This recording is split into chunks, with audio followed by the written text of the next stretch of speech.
My showcase, my final presentation as part of Moody, and I am done student teaching officially on Tuesday, so this is the last hurrah. Alright, can everyone see this? In person and online. Okay, so this is my best evidence showcase. So first, I'm just going to go over some lessons that God has taught me while I've been here. That is my house, in case you don't know, in Winfield. And throughout this whole experience, I would say the main thing that I've learned is that God's plans are higher than my plans, and He knows what's best. If you would have told me that I would be in South Dakota right now, I would say, no, that's not going to happen. I'm going to be student teaching at home. But God didn't have that plan, and I could talk for an hour probably on just how I got here, so I won't do that. But just through all of these things and being here and all of these experiences, I've really learned that His plans are higher than mine. So when I got here, there was no teacher. Well, there was a teacher, but there was also not a teacher in my grade. And so I stepped up and said, I could teach, I think. I could teach with a little bit of support. And so I did. Miss Bachman and Mrs. Johnson have been very kind to me while I've been here and have supported me, but I have had to do a lot of things on my own that maybe a lot of the other Moody student teachers have not had to do. But that is how I learn. Personally, I learn by doing things, and so looking back, I wouldn't have it any other way. I really wouldn't. It has been amazing. And so then last week, that's my car back home, and I have this on here because my mom crashed my car while I was here, and I was very, very upset. And that also was another thing, though, that taught me that just to trust God, you know, and He has a plan and He'll make a way, and I have a beautiful car back home waiting for me now. So thank you, Mom and Dad. And another thing that I've learned while being here real well is flexibility. I think that this has been a flexible semester. So when I got here, like I said, there was no teacher, and it was just, here you go, come on in. Here, you want to set up your room? Well, and I wanted to do that all anyways, and it was a great experience. So I got to set up my own room, and then we started classes, and I thought, all right, this is going to be great. We started classes. We were, I don't quite remember. It's been a blur of 3 months, but I'm pretty sure we started online, and then pretty soon we went in person. And it was, whoa, okay, welcome kids. Now how do I adjust my teaching style really quick to being in person? And then a few days later, we had to go back online, and whoa, this is like a roller coaster ride. How do I adjust this? And so I adjusted it back to being online, and then we went back in person for a few more days, and I had to adjust that again. And then now we've been back online for a while now. And also, as I noted in the beginning, I mentioned my 2 cooperating teachers, Miss Bachman and Mrs. Johnson, and most Moody students have 1 cooperating teacher, but I had to move about halfway through student teaching out of my duplex because I needed to study under a certified teacher. And so Mrs. Johnson said that I could come stay with her and that she would take over as my cooperating teacher, and we just rolled with it. We are being flexible. All about flexibility. And then to top everything off, we got a new administrator, and there was a whole series of events that went on with that, with the new administration, and my very good friend, left. And I don't know, he's actually supposed to be on here, but he left, and it was very sad for me because the administration said one thing and he would say another, and I didn't know who to believe, but I knew that I was called to stay here, and when he left, that was just really difficult. But the upside of that was I had a lot more time to focus on my student teaching, to focus on the kids, to pour into them. I've done Saturday tutoring and had kids show up for that, and I would not have been able to do that if he was here, probably, because I would be spending time with him. All right, I'm going to go to the next slide. Okay, maybe. All right, so my philosophy of education is I like to create instruction which affirms the worth of the individual. On Zoom, I've had a little bit of instances of bullying, but it's been a great, actually, about 8 weeks ago, I told a little girl when there was a comment made, and I said, you know, when you say that about somebody, that they are ugly or they're not smart, I said, I told her that God, that you're saying that God did not create a smart person, or that God created somebody that was not pretty. And God never makes mistakes, and God made everyone just the way that he wanted them to be made. And so when I had that instance of bullying about a week ago, that little girl actually spoke up and quoted me and what I had told her, which was, I really thought that was neat. And so I also like to do student-centered learning and activities. And so what I mean by that is obviously they're second grade, I don't just set them up to do everything on their own. I teach them the concept, but then I took them out of the Abeka book and out of the Abeka curriculum November 1st and haven't looked back. I've had a lot of fun, and you'll see throughout the rest of my presentation everything that I've done with the kids since I've pulled them out of the curriculum. And honestly, I think they have learned more. I've given them assessments since then, and they have done very well on the assessments. So I've been very happy about that.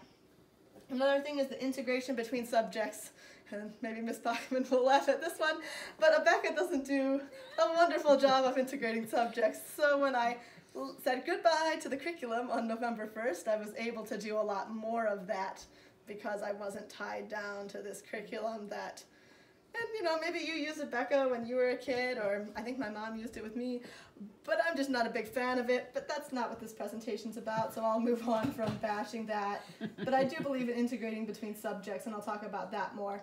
The next one is positive behavior management, or just positive affirmations when I'm working with the kids. I found, especially with one girl, you know, I'll say to her, oh, that's not quite right, and then she'll shut down for the whole lesson, and she won't come back very well.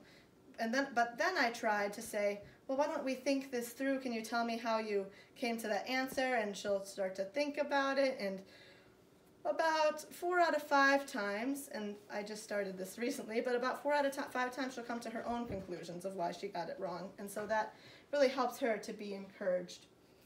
The next one is making learning fun. Well, we do all sorts of fun things. We do videos, they make clocks. Well, I tried that. They lost their materials before they could make the clocks, but they did actually, I had them just draw the clock out on a piece of paper, and so that was very beneficial, I think, for them. Or I did the 10 frame where you have a box with 10 little squares in there, and they put the 10 dots in there, and that really showed them what place value was and how 110 works. And I'm a little bit of and I'm like this with myself, and this is probably something I should work on, but if I don't get something, I don't put it away till later.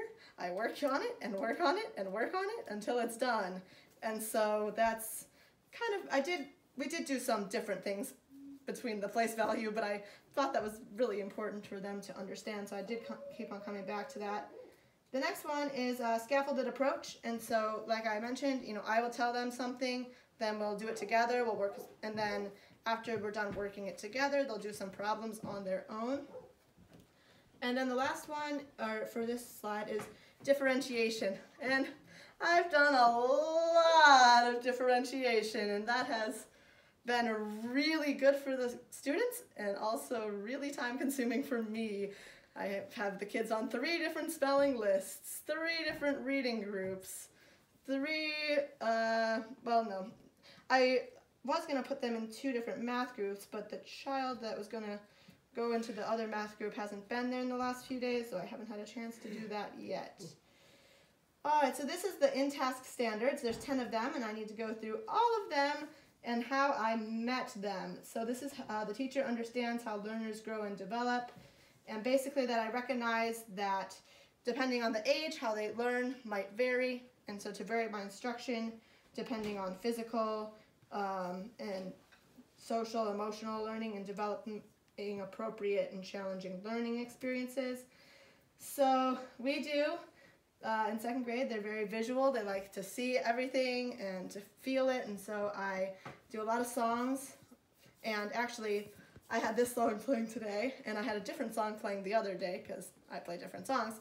And the young girl says, can we watch that video on the guy that comes on and shouts on the screen? And that was the exclamation video, talking about how we use exclamation points, and she was so excited about that. So I try to also incorporate what they tell me or what they want to do into their learning, and I needed them to review all of the different types of sentences. So I said, sure, we could play that video. And then this is actually an interactive virtual clock, but I can't move it because it's just an image right now. And so I would move the hands and move the hour hand, and I'm very excited because now they know how to tell time to the nearest 5 minutes, which is really exciting for me because that's way later in the curriculum. But since I don't do the curriculum, I can do what I want. Well, within reason.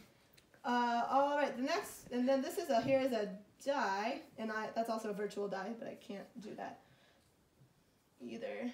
Okay, I'm just gonna, you know what? There we go. All right, so also I had students visually represent the 10 frames, and then, like I said, they've done time. They do money, so they'll put a little circle and put a P on there for a penny and dime, and then I have them do their own problems. So they make up their own change that they want to have, and then they make it and tell me how much change they have. And this is also the 10s and the 1s. We did a lot of different activities with that. So the teacher uses understanding of individual and diverse cultures and communities to ensure inclusive learning that enables each learner to meet high standards. That was a little bit what I talked about when I say differentiation and making everything difficult for each learner. So this is some of the books that they read. This is actually a book that we read together. Oh, whoa, go back. Sorry about that.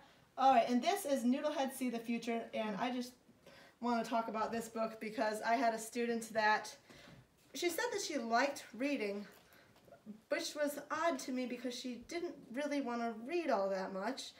And so, but she said she liked it. So I went through different books, and she will come on the screen and say, can we read that Noodlehead book today? I want to read the Noodlehead book with you. And she loves it. And we actually found out that it's not just one book, and it's a whole series. And so she said, oh, can you put all the books in my assignments so that I can read them? And I said, sure.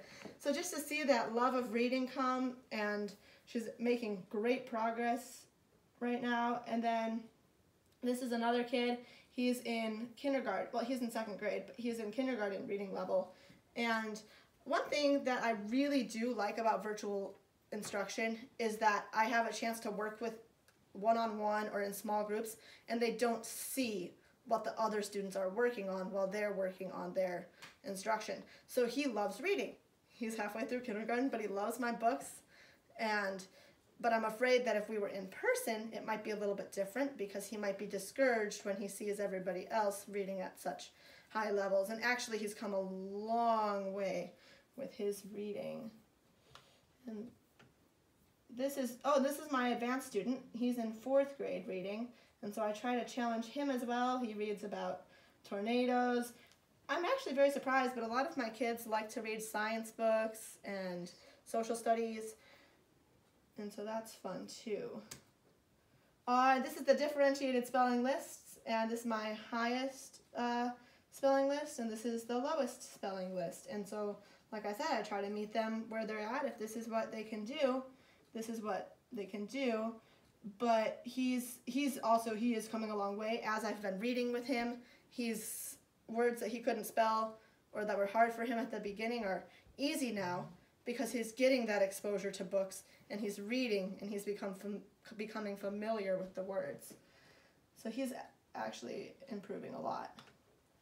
All right, learning environments. The teacher works with others to create environments that support individual and collaborative learning. This is a little tricky because we're on Zoom. And that encourages positive social interaction, active engagement in learning, and self-motivation. And I kind of mentioned this before when I talked about positive social interaction, when I talked about the way that God made us. I've had a lot of conversations with Mrs. Johnson, Miss Bachman. We've shared ideas of things that we do in our classrooms that have worked. I also, right now, I have combined Bible, so that's combined classes. We have very small classes. I have 4 kids on a good day, and Mrs. Johnson has about 4 kids on a good day. And so looks like there we had 6 kids, which is actually pretty decent for us. And so we also have Zoom calls with other teachers. So we had one today. We call those professional learning communities. And then students work together to complete Reader's Theater. And I couldn't figure out how to put a video in here. My tech skills aren't all that great. But anyways, they have done a Reader's Theater where they read this book and they take turns and make the voices. And they really enjoy that. Actually, that was a student's idea. And like I said, when a student has a good idea, I try to implement it. She was reading one day and, so what happened is she was reading one day and she said something like, oh, you should read with me because there was 2 different voices. And I said, sure. So then I thought, oh, this would be a fun activity to do as a class where they can read with each other. And I picked a book that almost all of my students could read. So then also as part of this, teachers encourage students to share information about their personal lives. We sit there, they have their cat there or their dogs, and we talk and have a great time together. Just because with virtual learning, I want them to feel connected. I want them to want to come on, want to see me. Actually, one of the students had finished today and she came back on and I go, oh, did you need something or did you just want to hang around? And she said, I just want to hang out. Like, okay, come on in. This is a great place for that too. And students also were self-motivated to write their own stories. This is not the whole story. This is about half of the story, and this student wrote about 2 sentences at the beginning of the year, but she wanted to write a story. And so, well, that was the assignment, was to write a story, but she felt pretty excited about it. And now she's talking about how she wants to write chapter 2 and do all sorts of fun things. And this is also, I did a lesson on soft C, and so one of my students, he came up with all of these words on his own that had the soft C in them. And that was the assignment because I wanted to see how well they understood what I was asking them to do. So then content knowledge, this is about if I understand the central concepts and structures of the disciplines that I teach, and that I make these aspects accessible and meaningful to learners. So here we have math lessons, and they're made meaningful to learners through we draw on real world experiences. You know, I mentioned, oh, has anyone had a gumball before? Or, you know, went to the gumball machine and put a quarter in there and turn it, and I said, yep, and that's a quarter. And if you want a gumball, you need a quarter. You can't have a dime or a nickel. And so I would put different amounts on the board and ask them if they could buy a quarter. If they could buy a gumball, and they would say yes or no. And time, actually one of the students have a clock right in back of them, and she goes, after the lesson, she goes, we were just learning about you today, to her clock. So I think that's good. Yeah, I think she pretty much, understands now that when she's in her home, she can look at that clock and, well, actually it has Roman numerals, so maybe not yet, but we're going to learn about Roman numerals later in the year, so probably later she will be able to. So, and the reading lessons involve, like I said, actually I haven't said this, involve applying what they are learning through reading into creating their own stories. And so I did a whole lesson.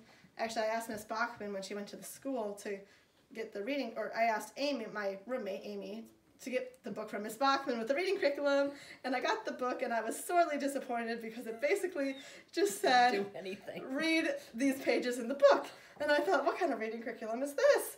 I need ideas for like beginning, middle, end, and teaching those sort of concepts in reading. And there was nothing. So I came up with my own thing, and I did something on character, setting, beginning, middle, end.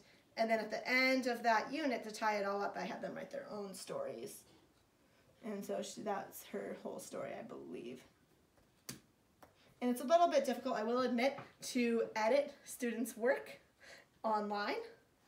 Very difficult. And I tried, and I gave comments to them on Google Classroom and had them look at it. And then they would kind of modify their story and change it because they didn't they like changed it completely, the story.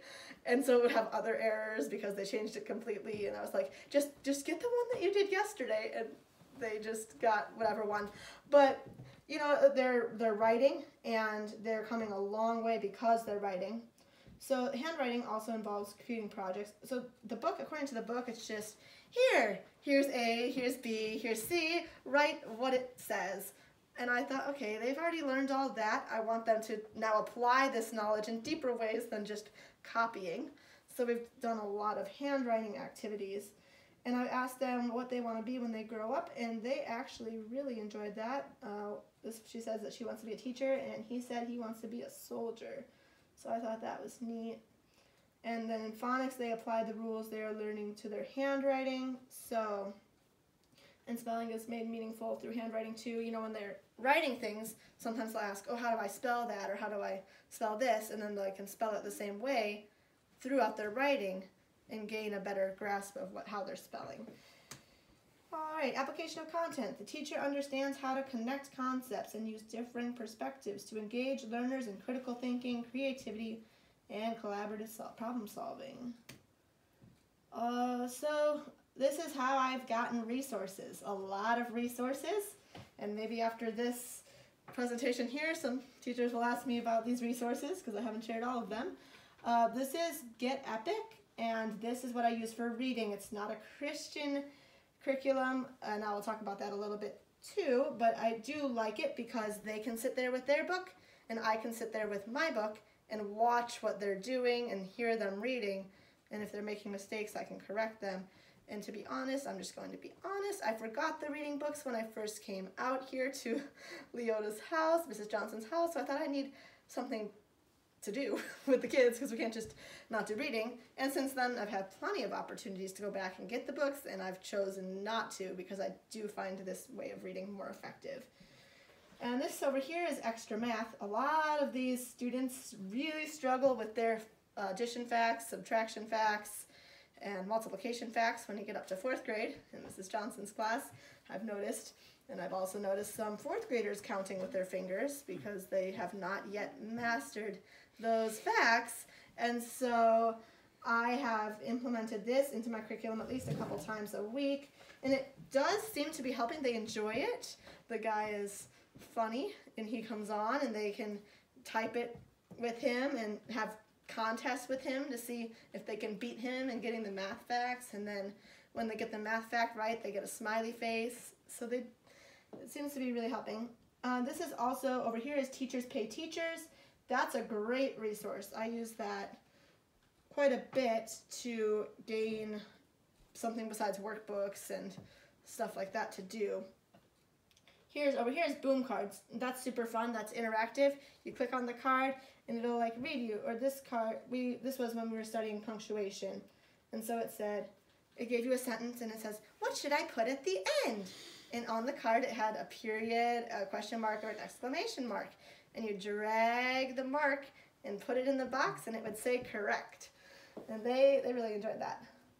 So that's about what I've been using. So this is the multiple modes of learning. So in math, I have used a number line, especially for one student. When I work with him on his own, it really seems to help him. But I have done it for all of them. I've used the 10 frames, like I said, with you'll see that later in the presentation. Manipulative blocks. Actually, I did use the manipulative blocks, like the base 10 blocks with the 1s and the 10s and the 100s, and they did not get it. It just was not working. So I decided, all right, let's try to do something else. We've done a lot of math fact families. I would like to go back in the future, though, and right now they're in like 12s and 13s, but these kids can't even do 5s and 6s and 7s or 8s and 9s, and so I would like to go back and reteach that. Not reteach that, because I mean they never did that really with me, but teach it nonetheless. Oh, there's one of my students there. It's kind of hard on Zoom, so it takes about 20 minutes for one Zoom session to download to my computer. I'm sure a lot of these teachers can understand that struggle. And so when I was working on this presentation, it was a little bit of a struggle for me because I couldn't find, or I didn't have time to download 10 Zoom sessions from the last 100 days, or, no, I'm sorry, it feels like 100 days, from the last 65 days. It's only been 65. But anyways, and I didn't want to download all of them every day because that would just plug up my whole computer, so I did get some pictures. So in phonics, we do subject and when we did subject and predicate, for example, they would first identify it, and then they would create some sentences, and then I would have them make a sentence and leave out part of the sentence and tell me which part of the sentence was left out, if it was the subject or the predicate. That was very difficult for them at first. We kept on working on it, and they can do that now with ease. They like that. Spelling. So at first I had them do the words 3 times, and that's what that is, in different colors. That was fun for them. And I would do the activities in the book. And when we went virtual, they asked me, can we just type our spelling words? And I thought, sure, why not? If you're excited about that and that'll get you to do your spelling, I don't see a problem with that. Plus, that incorporates typing lessons. So they can now get spelling and typing in the same lesson. All right. And so the handwriting, that's actually one thing that we did in handwriting toward the beginning when they were working on their letters was I gave her a little pencil and she would put it in the Play-Doh and make the letters, and that was fun. And yep, so writing, we have writing stories. We answered prompts such as what do you want to be when you grow up? Or one time, and I think it's later in the presentation, I asked, who would you like to be president? And I love her answer. Her answer is wonderful. Assessment, multiple methods of assessment. I didn't have barely any of assessment besides workbook pages until I took them out of the workbook pages. And so I did a lesson on the 10 Commandments. It lasted 4 days because one of the days we were off school. So I did like 2 in one day and then 3 in another day. There's this thing, it's like one God, don't bow down to an idol, watch what you say about God. And so it goes all the way up to 10 with your fingers, and they really liked that. And then I had a song that went with it, and it was so cute because Mrs. Johnson had a couple girls here that stayed with us for a little bit. And while they were here, they would, the lesson was going, they wouldn't really sing it. But then after the lesson, throughout the rest of the day, the 10 Commandments, and they would be singing it, and it just blessed my heart because it seemed like they were a little bit shy, maybe in class, but outside it was sticking in their minds, so that was really encouraging.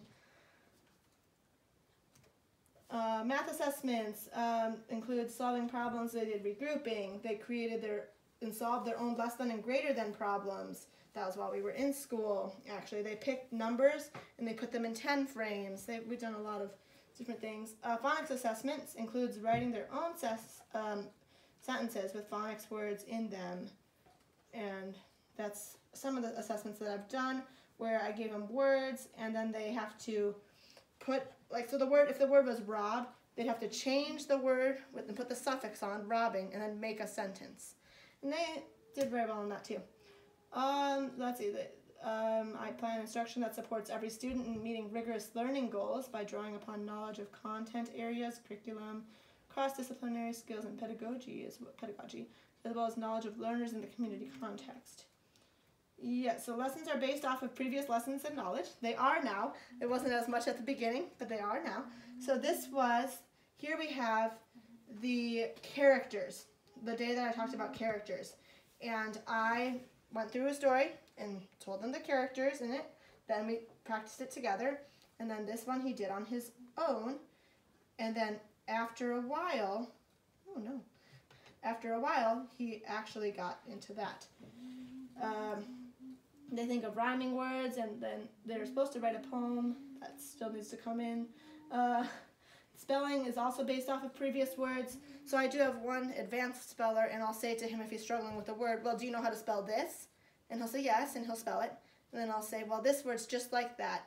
Use that same spelling pattern to spell this word. And it really helps him to memorize the words. Math builds off students' number sense. So they eventually regrouped, that's right there. Sorry, those pictures are kind of small. That's the 10 frames. And then eventually they got to learning how to regroup and do their math. And do, no, not all their math, but they regroup. Students learned coin values one at a time, and then they build off previous knowledge there because they learned it one at a time. So I'll want to say, okay, well, we've done the penny. Penny's 1, nickel's 5, dime is 10, and they'll build it off of that. And so, like I said, with the knowledge of the subject and predicates, first they identify their subjects and predicates, just which one's the subject, which one's the predicate, and then they build off of that knowledge, like which one is missing, which is harder to do. And then also I did one on sentences, and the 4 types of sentences, and okay, today we're going to study declarative, and then we're going to study interrogative, and that took them a long time to think about. They didn't know what a question was, remember? What a question was or a statement. It was kind of odd, but that was okay, and now they really do. I mean, I asked them, well, am I asking you something? And they go, oh, yes, it's a question.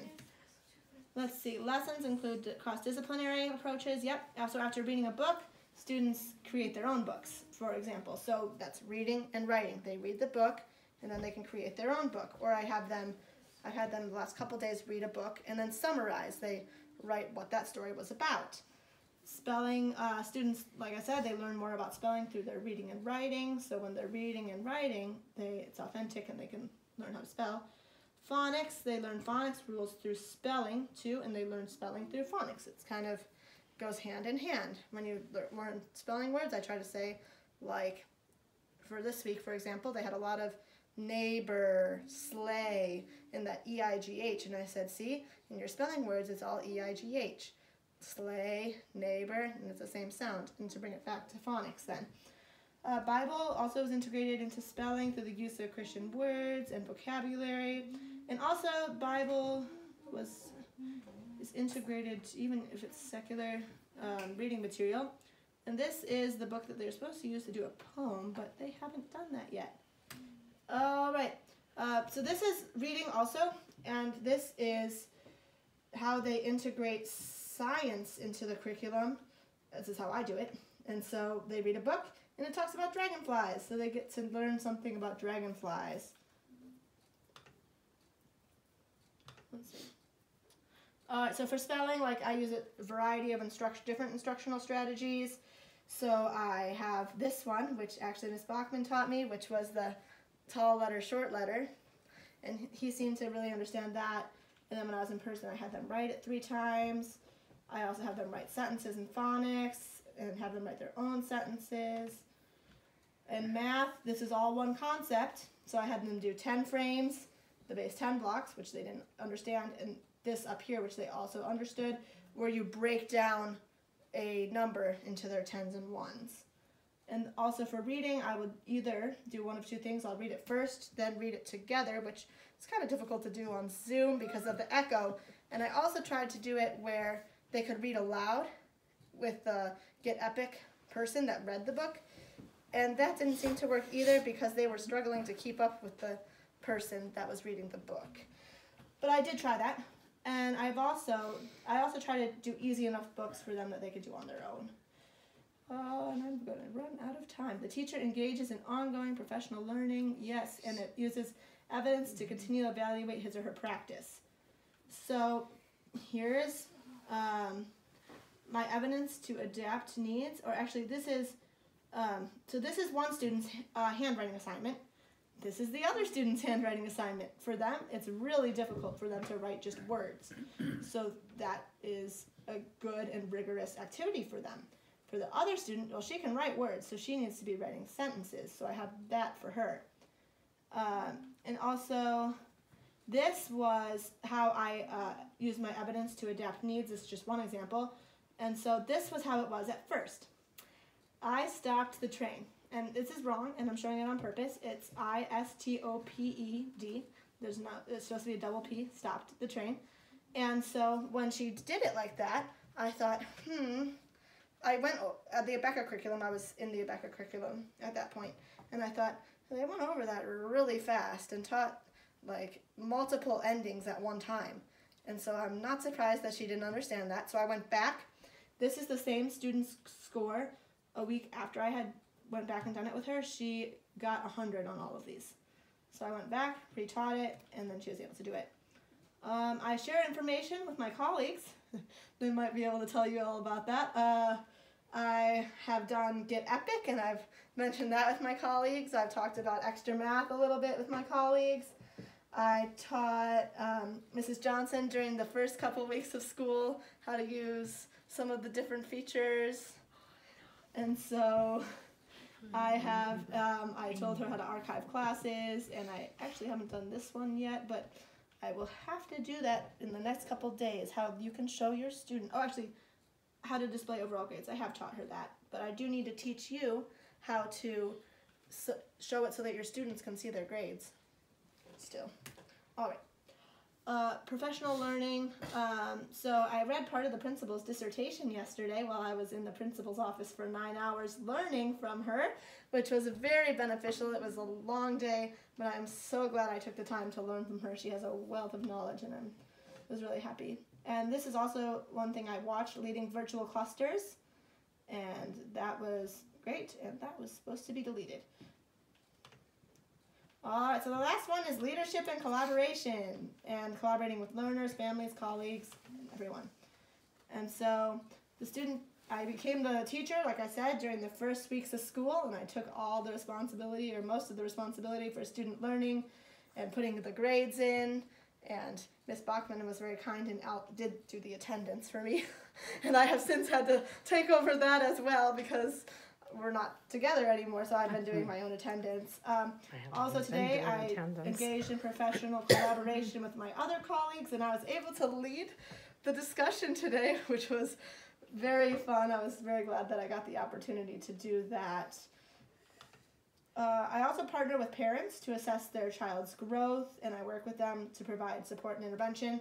Like I mentioned, I offer Saturday classes. I probably won't tomorrow, but I have in the past, and it has been very effective. But I'm worried that the children and the parents are relying on that too much and on me to catch their students up on Saturday from all the work that they haven't completed during the week. So it's not a matter of grace there, of, okay, your child didn't do this one time, so I will be gracious, but a matter of entitlement, and I don't really think that that's a good way for students to learn by doing everything on Saturday. And so I don't know much longer I will do that. But I did ask one of the parents that their child did all the work that I assigned. They always do, and I felt like it was a little bit too much work that I assigned, so I asked the parent about it, and she told me how much it was, and then based on that, I adapted. I actually didn't think an hour was that much, because that was the work for the whole week that she was doing that day. And so at first I thought an hour, oh, that's kind of long, but an hour really wasn't that much, and so I kept it what it was. And that is the end. We got through it with 1 minute to spare on the Zoom session. So that's the end. I was going to show you something special that Mrs. Johnson and I do, but it doesn't look like we have time for that. So only the rest of us get to see that. Yep, so only the rest, sorry about that. We do Baby Shark together with our students, and it's really a fun time. We both have Baby Shark t-shirts, and yeah, they really enjoy that. So thank you, everyone. You can unmute now if you like or not. It's nice to see everyone. Some people haven't seen in a while. Nice to see you, Becca.